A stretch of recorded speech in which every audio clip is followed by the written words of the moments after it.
So, the most recent episode of Raw was absolutely terrific, although you wouldn't have known it at the start, because we saw a bunch of wrestlers turn up at the arena and they all looked miserable. Damian Priest was sad, and Rhea Ripley was here, and she was limping, and the Judgment Day, they were like, yeah, we're not happy. We also saw Damage Control, who needs some wins. When we cut to Bianca Belair and Jade Cargill, they just had giant smiles on their faces. I thought that was lovely. The best of these was CM Punk, though, because we saw him pull up to the venue in his car.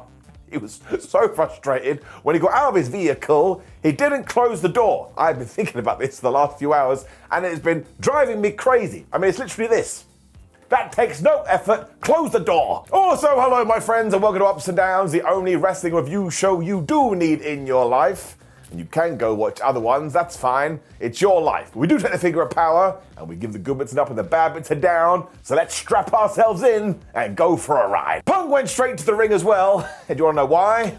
Because he had decided to commit some crimes. Now firstly, he made it clear that he has loads of matches ahead of him, which is going to annoy and please people in equal measure. And that when he came back to WWE, he didn't think he was gonna make a mortal enemy. And here we are, and he's gone and done it. Whoops. That's why everything with Drew McIntyre does have to end with Hell in a Cell. I mean, he knew this deep down in his tum-tum. It wasn't going to be finished just because he touched some turnbuckles in Berlin. And if you're interested, that's also the name of my brand new EP. Punk also admitted that he understands that Drew just sent him to the hospital for the second time when he posed a big question. Do you know how many Hell in a Cell matches I have left in this body? 0. None. Zip. I was like, well, if that's the case, CM, you're in a lot of trouble. His family's also begged him not to do this match, and even the angel of his shoulder has been like, it's a terrible idea. So I was like, that's turned into a Disney cartoon. The thing is, though, it wasn't, because, man, this is more serious than Punk has been since he came back to WWE. And if you came to me and said, Simon, you have to give CM Punk a nickname based on this promo, I would be like, I'd call him Serious Sam. And you'd walk away going, that was really lame. I'd be like, I don't know. I'm a constant disappointment. He also told McIntyre, I told you this once, so now I'll tell you twice. When you push me too far, I do become the devil. So hot diggity damn, here comes the devil. He now has an evil heart and basically said that while I can't guarantee and promise that I'm going to kill you, I will definitely make you bleed. So bring it down, there's the crime counter. Just gonna tell you this, my friends, you cannot walk into a public space and be like, well, I would like to murder that guy, but I'm not 100% sure that's possible. I mean, you could argue that until the cows come home, but if you do that, you yourself are probably a criminal. Punk also told Drew the opposite is also true, because McIntyre's gonna have to kill him if he wants to win, and he's thought about it. If this is the end of his career, that's totally fine. Sheesh. He is ready to die as well, so this is now essentially a murder match, but it was also the other side of Punk. And I tell you, it was quite timely, we needed it. It also just made out that Hell in a Cell is the worst thing ever. Let's face it, over the last few years, that hasn't been true. Kind of feels like we're going back to 1997. It is a massive up though, because once again, Punk timed this perfectly. And now I'm sat here going, if I tune into Bad Blood, am I going to watch a man die? Potentially. They're totally flubbed up, and I can't wait for it, which is why I'm wearing this t-shirt today that you can get at prowrestlingtees.com/Simon Miller, because it is 2 + 2 = potato. I shouldn't be looking forward to this. It doesn't make any sense, but what are you gonna do? Gabby Kelly was then chatting to Sheamus. He was a little bit sad. Because of course Pete Dunne ruined his big chance to try and win the Intercontinental Championship, and when you go through his career, that's the only belt he hasn't won. So now he has to change lanes and totally destroy his protege, who he hears doesn't like being called Butch. I was like, yeah, we know that, Sheamus. That's all Pete Dunne goes on about. It also means that tonight Peter's going to be his Butch, and of course that was meant to be a play on the word bitch, but it means we can't bring down the bitch counter. He didn't actually say it. Do you want to hear the best bit though? He then walked to the ring and he lost. Oh no. Now I was surprised we did this so fast, so that Pete Dunne was trying to break Sheamus' hand, so Sheamus grabbed him and threw him into Alan the announce table. I was like, Pete, you need a better strategy, but he probably was a little bit peeved off, because when he was walking to the ring and you have those lower thirds, one said, does not like to be called Butch. I was like, why does the production team hate Pete Dunne? Dunne then counted a white noise into a bomb of power for a 1-2 as the crowd started to go, Butch, Butch, Butch. And Pete was so mad about this. And I kind of thought about it. I was like, dude, it's not that bad. It could be way worse. They could be calling you a massive dingus. The Irishman then kneed him right in the face and gave him an avalanche power slam when he got him with the beats of the Bodhrán. And he loves that move. And honestly, you can tell these two are friends in real life. Sheamus was hitting him really hard. Instantly, Pete went for the shillelagh, mostly because Irish, and the ref was like, nope, I'm taking it away. But when Sheamus went to use it, the ref was like, this ain't going down. So talk about bias, it also meant the official was totally distracted. And because Pete Dunne is British, he revealed a cricket bat and he hit Sheamus. I tell you, man, I was on the floor with tears in my eyes. Because, of course, all the Brits do is drink tea and talk to the king and play cricket. I think Pete Dunne realised he hadn't actually smacked Sheamus that hard, but it was okay. He booted Sheamus right in the face. Like I've already told you, he beat him for the 1, 2, 3. And let's not look past this either, because this is totally massive. Pete Dunne has come back from nowhere, and he is getting a super duper mega push. I suppose we can do more here as well, because we can have a street fight. There's just going to be shillelaghs and cricket bats and cricket balls and scones or scones, whatever you want to call them, because apparently every single weapon must come from the United Kingdom. But I am going to give it an up. Like I told you, they really kicked each other's ass. Jey Uso then found Rhea Ripley and Damian Priest, because they are all friends now. Basically, Jey knows that Damian is taking on Dominik Mysterio later, and while he'd love to get involved, he knows that Damo doesn't watch that, so he's going to be watching from afar. I was like, great, you've become a stalker. Xavier Woods then found them too, and while he got on with everybody, he wasn't very pleased to see Damian Priest. That is true. These two used to have history together. Woods made it very clear, though, much like these guys want to do it on their own, him and Kofi Kingston want to do it on their own. So because they do have their big tag team title match later with the Street Profits, with the Judgment Day, he doesn't want anyone else getting involved. Or maybe he wants to see the Street Profits. I've lost my mind. They then all walked off as Rhea did the whole yeet thing and looked like she was about to fall over because she was so happy. When we cut to The Miz. He was there with Braun Strowman, so wished him luck against Bronson and Reed later, and then thankfully went, actually, wait a minute, big boy, you told me I wasn't good enough to match up with Bronson. That flub are you talking about? Now, Strowman said he meant no offense, which means he needs to learn what the definition of offense means, but basically said, to take out a monster, you need to be a monster, and I'm a monster, so I should take out the monster. Fine. For some reason, Miz was totally fine with this too. If that is the case, Miz, please come and see me, because I have this amazing pyramid scheme I'd like to tell you about. That wasn't next though, because first we were going to do Natalya versus Zoey Stark. I'm just going to tell you what I always tell you. I don't get the feud. Lyra Valkyria and Zelina Vega were in one corner, whereas the Pure Fusion Collective Red and Blue Edition were in the other corner. And unlike that one stupid comment I keep getting, this has nothing to do with it being women's wrestling. Wrestling is just wrestling. I watch it for stories, that's it. Because the thing is, they just do not have the same depth as other programs going on Raw. So when you do watch it, it kind of gets a bit frustrating because you're like, man, we could do so much here. We have so much talent. And instead it just kind of exists in the ether. It also ended with Natalya winning with the most devastating move in all of sports entertainment, the surprise roll-up, after Zoey Stark had tried to hit the most devastating move in all of sports entertainment, the surprise roll-up, but because Natalya has more experience, she did it. This just means that nobody progressed forward though, which is the worry sometimes when you do a surprise roll-up, but I will say the work itself between Natty and Zoey Stark was very good, so I'm giving it a nap. We just need more stakes though, and no, I'm not talking about the thing you grab and try and kill vampires with. I mean the things that allow you to buy in and actually care, and that's why it has to get it down. Like, go back over the last few weeks and explain to somebody else that doesn't watch wrestling what this story is, and you wouldn't have anything. Because there is no story. Kathy Kelly was then going to interview Rhea Ripley when Finn Balor interrupted.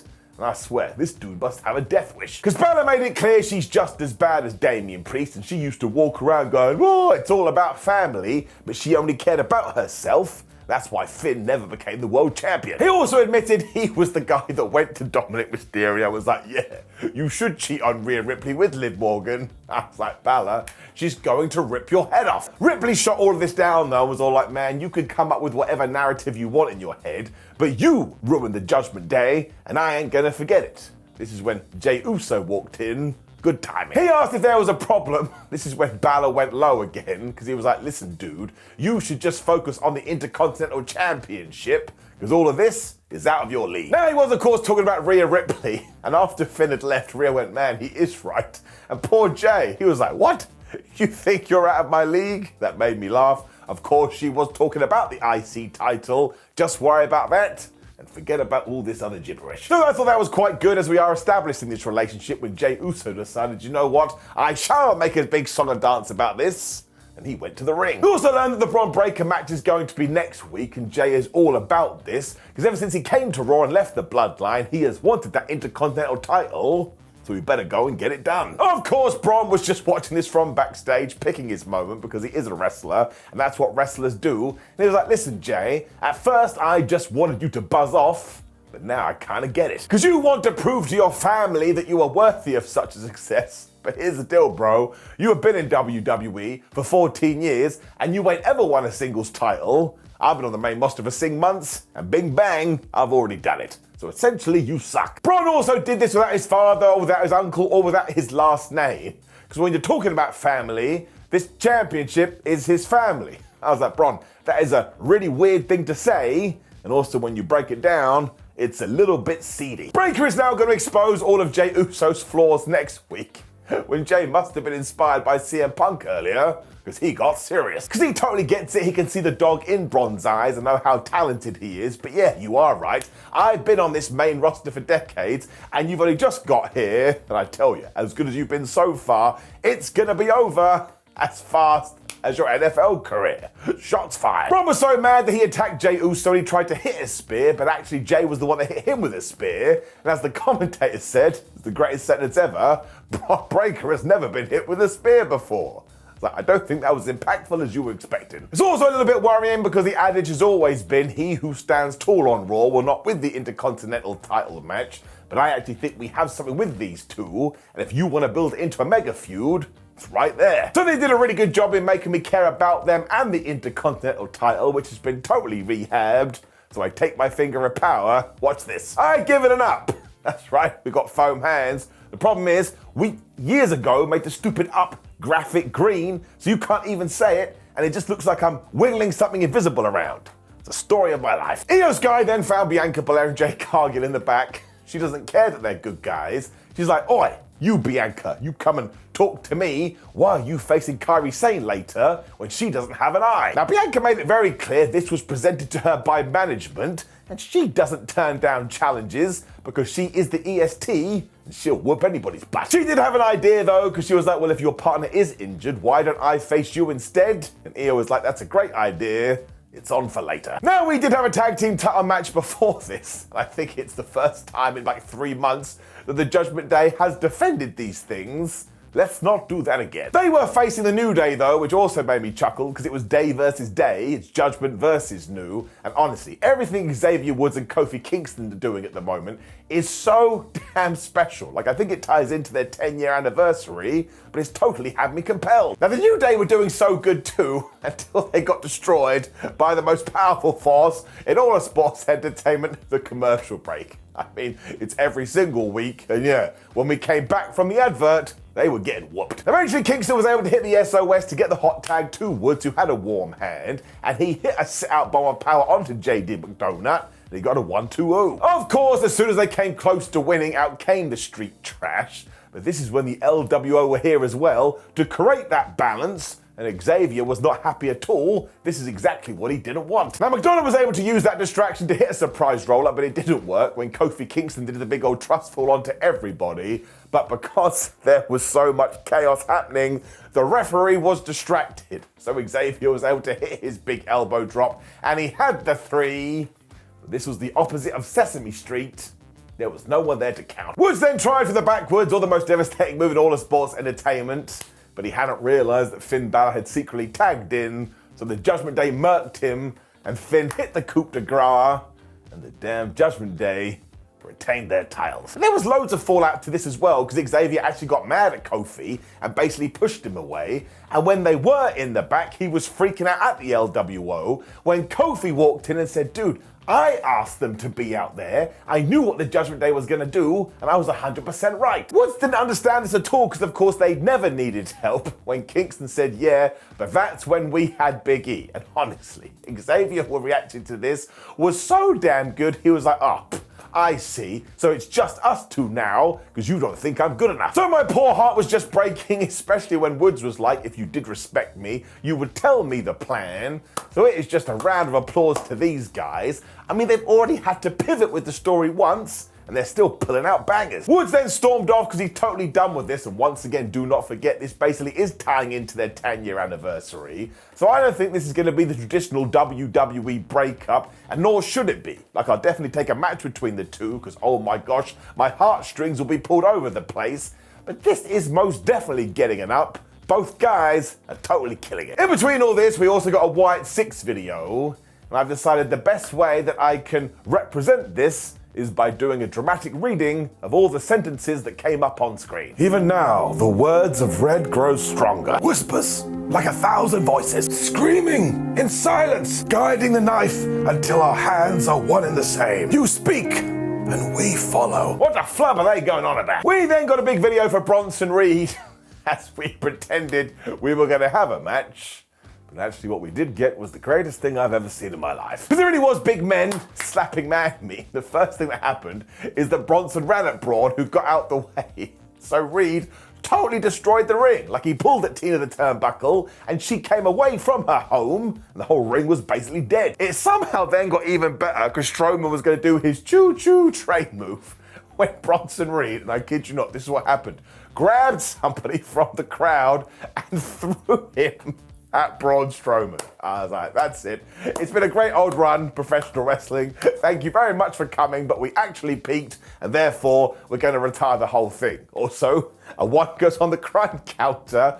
You can't grab fans and use them as projectiles. That's most definitely against the law. Bronson was so happy he actually celebrated here, and as I keep telling you, you can't do teasers and taunts, which is when Braun came from nowhere and they smashed through Barry Barricade. Once again, even Wade Barrett was like, yep, that's the best thing that's ever happened in the game. Once again, he's right. The referees then tried to stop these two, but they were just throwing each other into box-like structures and smashing each other through tables.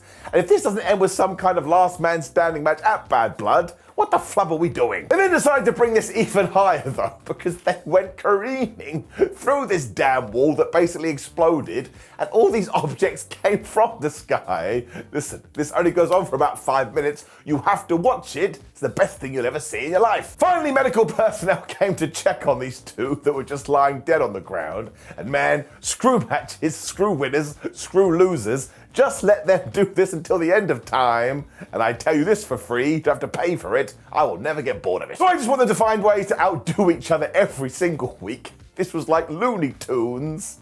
And my word, it gets a massive up. It also ruined Adam Pearce, understandably so, when Ludwig Kaiser decided, I'm gonna go talk to him now. I was like, dude, read the room. And they basically chatted about the fact that Gunther doesn't have an opponent right now because Sami Zayn wants to be this guy, but Gunther does not agree, and Ludwig couldn't believe any of it. Very conveniently, Sami Zayn's music then did hit, so Adam was like, listen, don't talk to me about this. If you want to talk to anyone, he's in the ring, where Sam was like, man, I had such a good time last week because I was hanging out with Bret Hart. Bret had also reminded him what it meant to be a champion, how you gotta fight and fight and fight and take on any single opponent. And given that Gunther doesn't want to do that right now, Sam needs this belt so he can be the guy. Sadly though, the current world champion isn't interested. So Zayn was like, well, that's that. And he walked to the back and the story is over.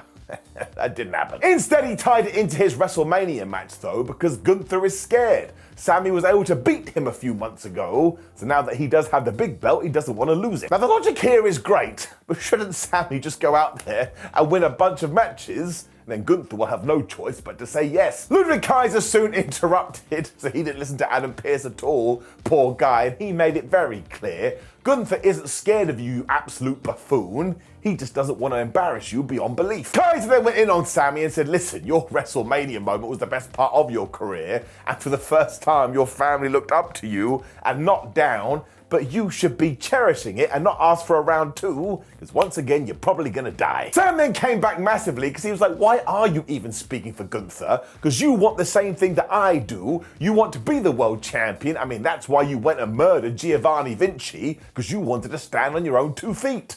It's true. Any respect that Ludwig has is now going down the toilet because he is doing the champion's dirty work, and maybe Gunther should have the balls to speak for himself. Now, this is when Gunther came to the ring, meaning he was backstage going, listen, I'm not doing anything, but if he talks about my testicles, I'm going out there. It was all a trick as well, because at first Gunther was like, oh, you have something to say to me, do you, Ludwig? And Kaiser pretended that he did too when he turned around and smacked the shit out of Sami Zayn, as Gunther made it very clear, my answer for our match is still 9. Now, Zayn was able to come back here and hit Ludwig with a haluva kick as they looked at Gunther, but Gunther still shook his head. So I am kind of intrigued how we get to this match, because Gunther can't just turn around and go, only kidding, I will do it. So we're going to have to come up with something good. I really do like how adamant he is, though, because so many times, especially in WWE, you do just have somebody walk up to the champ and go, geese title shot, and the champ just does it. This makes way more sense. It is not 2 + 2 = potato. So just make sure you keep this going, and like I say, come up with a good justification. But in terms of getting me interested, it's getting it up. We then flipped what we did earlier, because Damian Priest was being interviewed, when in walked Liv Morgan. Now, she totally thinks that Damian is a has-been and that her and Rhea Ripley are massive losers. I was like, man, what a drop that would have been. Whereas Damian was like, well, to be honest, I'm just impressed that somebody in the Judgment Day has a pair. Now, do not make me start a balls counter, because that's the second time somebody had talked about them, when Priest was like, you better hold on to those, because otherwise, Rhea Ripley is gonna shove them down your throat. Dude, let's just move on. What the hell is wrong with it? What are you saying? He also basically told her that he was going to kill her boyfriend. So it's back for the 3rd time. The crime counter. I think you can figure this one out for yourself. Which led us to such a good surprise. I mean, I wasn't ready for it, because it was Iyo Sky versus Bianca Belair.